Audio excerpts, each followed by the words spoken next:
Baik, Assalamualaikum warahmatullahi wabarakatuh. Halo, gimana kabarnya teman-teman? Saya harap di sini kabar teman-teman baik dan ibadah di bulan puasa ini bisa berjalan dengan lancar gitu ya. Baik, Bismillahirrahmanirrahim. Jadi pada kesempatan kali ini, saya Ahmad Atiqul Umam dari 12 Sosum 1 akan membawakan kultum. Ya nih, yang menurut saya ini adalah pembahasan yang jarang dibahas di sekitar kita gitu ya. Soalnya dari pengalaman saya pribadi itu merasa kurang dapat pengetahuan tentang ini gitu loh. Jadi saya akan bahas di sini. Nah, pasti kita sering gitu kan nemuin teman kita, entah bahkan kita sendiri ngerasa kayak ketika waktu marah, sedih, kecewa atau lainnya gitu ya, ketika kita ada tanggung jawab tapi kita malah ngerasa bad mood, gak mau ngerjain gitu kan ya. Nah, jadi kita akan membahas secuil tentang itu teman-teman. Nah, jadi tentang emosi. Jadi judul kultum kali ini yakni adalah hubungan emotional intelligence dengan IQ.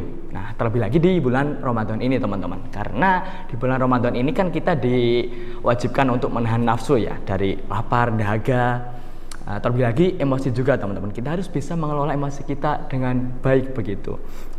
Oke, jadi langsung saja pada kali ini kita pembahasannya dibagi menjadi 3 poin ya. Yang pertama adalah pengertian IQ dan juga emotional intelligence itu apa. Selanjutnya adalah hubungan IQ dan juga emotional intelligence itu hubungannya kayak gimana sih. Selanjutnya adalah yang terakhir ini 3 tips simple melatih emotional intelligence. Baik, jadi langsung saja kita masuk ke pembahasan pertama teman-teman.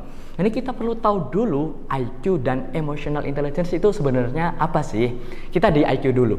Nah, jadi IQ adalah di mana otak seseorang itu yang sedang memproses cara berpikir dengan cara kritis, berpikir secara logis, berpikir analitik, dan juga problem solving, dan masih banyak lagi terkait dengan intelektual ataupun berpikir secara rasional gitu ya. Contoh nih, ketika kita misal ujian matematika gitu teman-teman, matematika dapat 40 soal dalam durasi 90 menit, pasti kita di menit-menit terakhir kepala kita terasa berat dan hangat gitu ya kan. Nah, itu artinya IQ kita yang sedang bekerja. Oke, lanjut kita di pembahasan emotional intelligence teman-teman. Jadi, emotional intelligence adalah kemampuan seseorang untuk mengelola emosi yang ia punya. Jadi mungkin ketika ada emosi negatif muncul nih ya, orang tersebut pandai untuk mengelola emosi tersebut dan alhasil emosi tersebut bisa lepas. Jadi begitu. Nah, lalu kita ke pembahasan kedua. Di poin kedua ini kita akan membahas tentang hubungan IQ dan juga emotional intelligence. Emang apa sih hubungannya? Jadi begini teman-teman. Ibarat aja nih, misal kita punya IQ yang mantap, tapi kalau kita nggak punya emotional intelligence yang cukup, kita diibaratkan seperti sepeda balap, dia kencang tapi nggak stabil. Ya, dia gampang mati mesinnya, bentar-bentar mati gitu kan. Ibaratnya seperti itu. Contoh nih, jalan kencang, swing tapi mandek. Nah, mandek kok bahasa Jawa sih ya. Tapi berhenti. Habis itu jalan kencang lagi. Habis itu berhenti lagi. Kencang lagi, berhenti lagi. Nah, orang yang nggak punya emotional intelligence yang cukup diibaratkan seperti itu teman-teman. Oke, dia mikirnya bisa kenceng, cuman dia nggak stabil. Kadang-kadang kehalang sama mood lah, seperti tadi dijelaskan di awal. Kita sebenarnya pinter, tapi kalau kita lagi kayak ngerasa marah, kecewa, sedih dan lain sebagainya, kita balasannya malah nantilah ngerjainnya, nggak mood, nunggu mood dulu. Nah, itu kan seharusnya kita bisa produktif di itu, kita bisa menyelesaikan banyak hal, tapi kita kehalang mood, kehalang emosi yang sedang melanda kita. Jadi dengan ini emotional intelligence dan juga IQ itu hubungannya sangat erat teman-teman. Nah, gini deh gambaran secara spesifiknya. Ibarat aja ini kepalan tangan saya ini adalah IQ. Ketika emosi, tanpa dipungkir ya, dalam sehari-hari kita pasti kita sering banget menjumpai emosi-emosi negatif yang benar-benar nge-distract kita. Entah itu dipicu dari faktor luar ataupun internal kita teman-teman. Nah, mungkin pada hari itu kita ngerasa marah, kecewa, apa segala macam. Pasti emosi tersebut bakalan ngeblok IQ kita. Yang seharusnya IQ kita bisa berjalan dengan kencang, itu malah ke-stuck. Ya bener sih, pada kala itu otak kita bisa dibuat mikir, cuman dia bakalan gimana ya, gak selancar ketika gak ada emosi yang mengganggu. Nah, jadi di sini peran emotional intelligence itu penting untuk pelan-pelan mengelola dan melepas emosi tersebut agar emosinya bisa lepas dan IQ bisa digunakan kembali, bisa digunakan secara lancar teman-teman. Jadi dengan ini jelas ya kesimpulannya bahwa hubungan antara emotional intelligence dan juga IQ itu benar-benar berhubungan. Cuman kalau dari pengalaman saya pribadi ya, saya mengenal emotional intelligence ini baru akhir-akhir ini teman-teman. Dari masa kecil sampai saya lumayan lumayan dewasa itu kurang memiliki kurang mendapat porsi yang lebih untuk melatih emotional intelligence saya. Jadi dari sini kita perlu sadari bahwa kedua aspek ini perlu kita kasih pelatihan yang seimbang. Emosi kita latih, pengelolaan emosi kita perbaiki, dan juga IQ pun kita terus tingkatkan seperti kita belajar, berpikir kritis dan lain sebagainya, gitu ya. Nah, oke. Kita masuk ke pembahasan yang ketiga nih teman-teman. Oke, sebelum lanjut ke pembahasan ketiga, kita kembali ke tadi. Kan tadi emotional intelligence dan juga IQ itu erat banget ya hubungannya. Nah, jadi saya akan sedikit menjelaskan bahwa ketika kita nggak punya emotional intelligence yang cukup itu dampak buruknya banyak banget teman-teman ya. Contohnya, misal seharusnya yang hari itu kita bisa produktif, kita bisa nggak produktif. Banyak kegiatan kita yang terhalang oleh emosi yang nggak dikelola dengan baik. Nah, contoh lagi, orang yang nggak bisa mengontrol emosinya dengan baik, nggak bisa mengelola emosinya dengan baik, ya seperti yang kita tahu dan pasti pernah mengalami ketika kita mendekati orang-orang yang punya emosi yang nggak enak gitu loh teman-teman. Gampang bad mood lah, gampang marah, nesu, kecewa dan lain sebagainya, pasti hawanya nggak enak, pasti deh itu. Nah, maka dari itu ketika kita nggak punya emotional intelligence yang baik, bisa jadi kita akan nggak disukai banyak orang. Nah, jadi jelas ya teman-teman, emotional intelligence ini sama-sama pentingnya dan bisa menimbulkan banyak dampak negatif ketika nggak dilatih mulai sekarang gitu. Oke, lanjut aja kita ke poin ketiga teman-teman, yakni ada 3 tips simpel untuk melatih emotional intelligence. Jadi begini, sebenarnya banyak sih ya bagaimana cara kita untuk melatih emotional intelligence tersebut. Cuman di sini saya akan membawakan 3 tips saja yang menurut saya ini praktikal dan mudah dipraktikkan gitu pokoknya. Yang pertama ini adalah jarang diseriusin, dianggap remeh tapi sebenarnya penting banget. Apa itu? Olahraga teman-teman. Bener, olahraga. Ini ada hubungannya dengan emosi kita.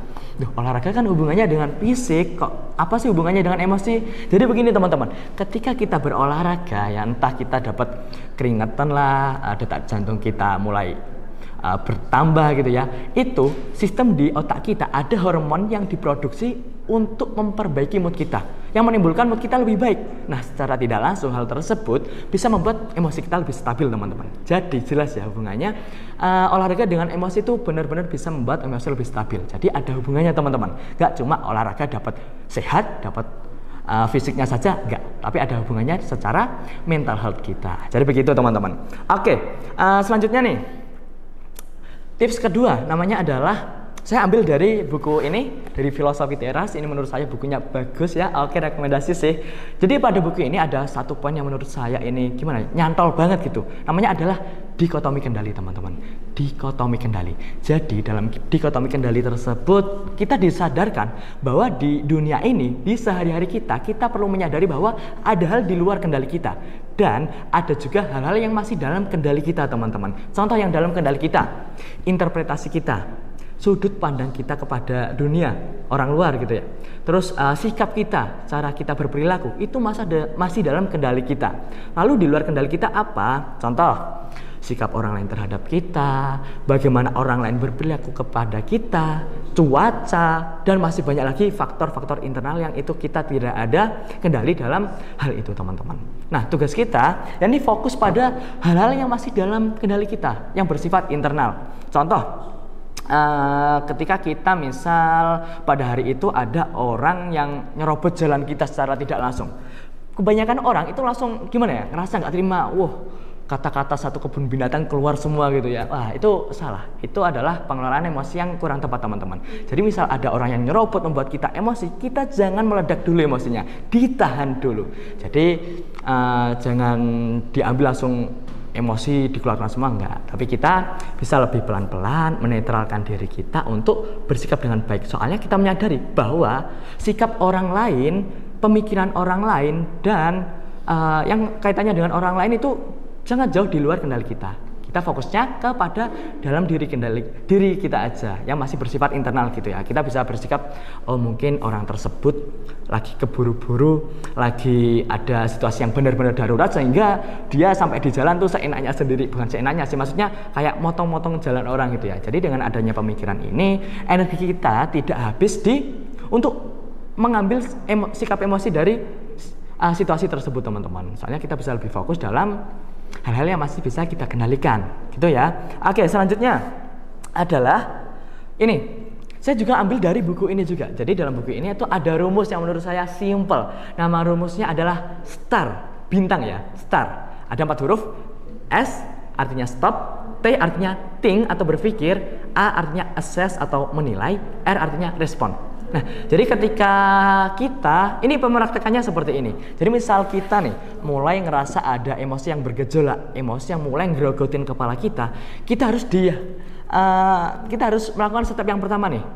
S artinya stop. Kita benar-benar stop, jangan diladeni emosi tersebut untuk meledak. Kita benar-benar stop untuk menetralkan isi kepala kita. Jadi agar pikiran kita netral, kita bisa berpikir lebih jernih lagi. Soalnya orang yang udah dikuasai emosi, itu pikirannya udah gak karuan teman-teman, gak bisa berpikir secara rasional. Maka dari situ, rumus pertama adalah S, stop. Oke? Selanjutnya ketika kita sudah stop, otak kita sudah netral, kita sudah bisa berpikir secara rasional, kita masuk ke step kedua teman-teman. S, T. T artinya think. Nah, ketika kita udah stop nih, think, dipikir, kira-kira apa ya yang terjadi denganku?